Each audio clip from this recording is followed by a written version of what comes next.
Hello guys, അപ്പോൾ ഈ ഞായറാഴ്ച നമ്മൾ പോകുന്നത് മംസാർ ബീച്ചിൽ നൈറ്റ് സ്റ്റേ ചെയ്യാനും വേണ്ടിയിട്ടാണ്.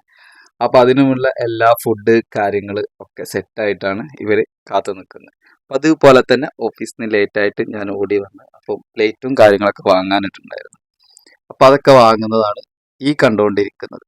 അപ്പോൾ ഞങ്ങൾ ഇവിടെ നല്ല റേറ്റൊക്കെ ആയിരുന്നു. അപ്പോൾ ഞങ്ങൾ വേറെ ഷോപ്പിൽ പോയിട്ട് സാധനങ്ങൾ പർച്ചേസൊക്കെ ചെയ്ത് കഴിഞ്ഞു. അങ്ങനെ അപ്പോഴേക്ക് വണ്ടിയിട്ട് ഫ്രണ്ട് സെറ്റായിട്ട് വന്നിട്ടുണ്ടായിരുന്നു. അപ്പം സിഗ്നലൊക്കെ ക്രോസ് ചെയ്ത് ഞങ്ങളിങ്ങനെ നിന്നു, വണ്ടി സൈഡായിട്ട് കയറി. പക്ഷെ ഹെവി ട്രാഫിക് ആയിരുന്നു. ഈ ട്രാഫിക്കൊക്കെ കഴിഞ്ഞിട്ട് വേണം അവിടെ തന്നെ. അവിടെയും ഓൾറെഡി ഷ്യാമും മോണിയൊക്കെ വന്ന് സെറ്റായിട്ട് നിൽക്കുന്നുണ്ടായിരുന്നു. അപ്പം ഞങ്ങൾ ലൊക്കേഷനൊക്കെ ഷ്യാമിൻ്റെയൊക്കെ ഒന്ന് വാങ്ങിച്ച, കാരണം അവിടെ നീണ്ടു നിൽക്കുന്ന ഒരു സ്ഥലമാണല്ലോ. അപ്പം നമ്മൾ അവിടെയും ഇവിടെയൊക്കെ ആയിപ്പോയാൽ പിന്നെയും ടൈം എടുക്കും. ഓൾറെഡി ലേറ്റ് ആയിക്കണം, 11 മണിയായിട്ടുണ്ട് അവിടെ എത്താൻ.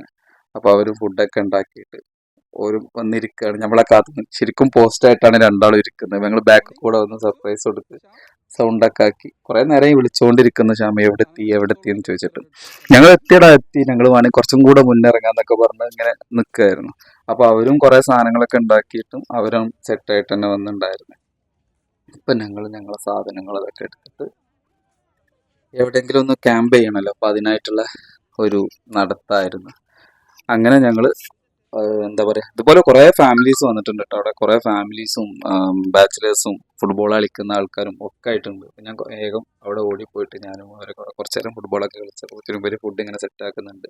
തിരിച്ച് ഞാൻ ഓടി ഇങ്ങോട്ട് തന്നെ വന്നു, കാരണം ഫുഡ് കുറേ ഉണ്ടല്ലോ, നമുക്ക് കഴിക്കണ്ട, സെറ്റ് ആവണ്ട, അതിനുള്ള തയ്യാറെടുപ്പായിരുന്നു. ഞാൻ ഫുട്ബോൾ കളിച്ചാൽ എന്തായാലും ക്ഷണിക്കും. ഒരു 10-15 മിനിറ്റ് കഴിച്ച് തന്നപ്പോൾ ഇവിടെ കുറച്ച് ഒരു ലേറ്റൊക്കെ ഉണ്ടായിരുന്നുള്ളൂ അതിൽ. അപ്പോൾ ഞങ്ങൾക്ക് കുറച്ചും കൂടെ ലേറ്റ് വേണം, കാരണം ഞങ്ങൾ ഇത്ര ആൾക്കാരുണ്ടല്ലോ. ചെറിയൊരു ടേബിൾ പോലെ അവിടെ എല്ലായിടത്തും ഉണ്ട്. ഫാമിലിയൊക്കെ ഫുള്ള്, കുറേ ഫാമിലീസൊക്കെ അവിടെ ഓൾറെഡി വന്ന് എന്താണ് പറയുക, ടെൻഡ് ചെയ്തിട്ടുണ്ട് സ്റ്റേ ചെയ്യാനും ഇതിനൊക്കെ ആയിട്ട്. അപ്പം ഞങ്ങൾ കൊണ്ടുവന്ന ഐറ്റംസാണ് ഇഡ്ഡലി, പിന്നെ തച്ചൂരു ബ്രെഡിൻ്റെ സംഭവമൊക്കെ ഉണ്ടാക്കിയിട്ടുണ്ട്, പിന്നെ ചിക്കൻ കറി, കപ്പ, പിന്നെ എൻ്റെ ഫേവറേറ്റ് ദോശ, പിന്നെ ഐസ് ക്യൂബൊക്കെ കൊണ്ടുവന്നിട്ട് ശ്യാമിന് ഫുഡ് കഴിക്കണമെന്നുണ്ടെങ്കിൽ ജ്യൂസൊക്കെ വേണം. അപ്പോൾ അവർ ഓൾറെഡി അതൊക്കെ ആയിട്ടാണ് അവരെല്ലാവരും സെറ്റാണ്. അപ്പോൾ ഞങ്ങൾ കുറേ എന്തൊക്കെയാണ് അങ്ങോട്ടും ഇങ്ങോട്ടൊക്കെ സംസാരിച്ചു. ഇവർ ഫുഡ് കുക്ക് ചെയ്തതിനെ പറ്റിയിട്ടും ഇതൊക്കെ, കാരണം 7 മണിക്കൊക്കെയാണ് ഇവർ ഓഫീസിൽ നിന്ന് വന്നിട്ടുണ്ടായിരുന്നത്. അപ്പോൾ തച്ചു, വർഷ ഇവരെല്ലാവരും കുക്ക് ചെയ്തതിനെ പറ്റിയിട്ടൊക്കെ പെട്ടെന്ന് കുക്ക് ചെയ്ത്, കാരണം ഞാൻ 10 മണിയാകുമ്പോൾ ഞാനെത്തും. അപ്പോൾ ഞാൻ എത്തുമ്പോഴത്തും പെട്ടെന്ന് പോകാമെന്നുള്ളതിൽ അതാണ് അവർ സ്റ്റാർട്ടിങ്ങിന് ഓളൊക്കെ സെറ്റാക്കിയിട്ട് നമ്മളെ കാത്തു നിന്നിട്ടുണ്ടായിരുന്നത്. അങ്ങനെ ഷ്യാമ് പിന്നെ എല്ലാവർക്കും കൊണ്ടുവന്ന സാധനങ്ങളൊക്കെ എല്ലാവർക്കും ഇങ്ങനെ തന്നു, എന്താ വേണ്ടതെന്ന് വിചാരിച്ചാൽ കഴിക്കാന്നൊക്കെ പറഞ്ഞിട്ട്. അപ്പോൾ എല്ലാവരും വയറ് നിറച്ച് ഫുഡൊക്കെ കഴിച്ചുകൊണ്ടിരിക്കുന്ന സംഭവങ്ങളാണ് ഈ കണ്ടുകൊണ്ടിരിക്കുന്നത്.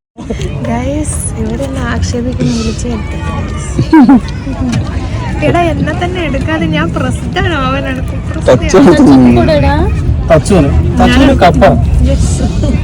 അപ്പൊ ഞങ്ങൾ ഫുഡൊക്കെ കഴിച്ചു കഴിഞ്ഞു. ഇതുപോലെ വേവ്സ് നല്ല കുറവാണ്. അപ്പൊ നമ്മൾ തൊട്ടടുത്ത് നമുക്ക് കിട്ടിയ ഒരു സ്പേസിൽ നമ്മളപ്പുറത്തൊക്കെ കുറെ ഫാമിലീസും കാര്യങ്ങളൊക്കെ ഓൾറെഡി അവർ സ്ഥലം പിടിച്ചുകൊണ്ട് നമുക്ക് കിട്ടിയ സ്ഥലത്തിൽ നമ്മളും വിരിച്ചു. ഇതുപോലെ സെറ്റാക്കി കുറെ നേരം ഇവിടെയൊക്കെ സംസാരിച്ചിരുന്നു. പിന്നെ നമ്മൾ വെള്ളത്തിൽ ഇറങ്ങി കുളിന്തൊക്കെ കഴിഞ്ഞു, കുറെ പിന്നെ തിരിച്ചു വന്നു. പിന്നെ ഇങ്ങനെ കുറച്ചു നേരം ഇങ്ങനെ സംസാരിച്ചിരുന്നു, കിടന്നുറങ്ങിപ്പോയി.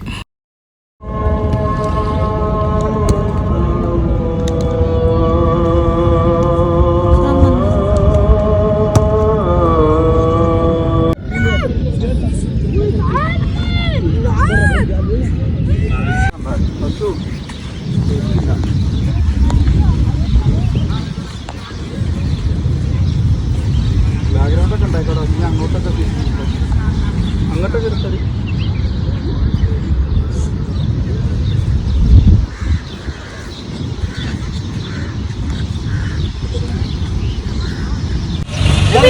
കേറിക്കോ.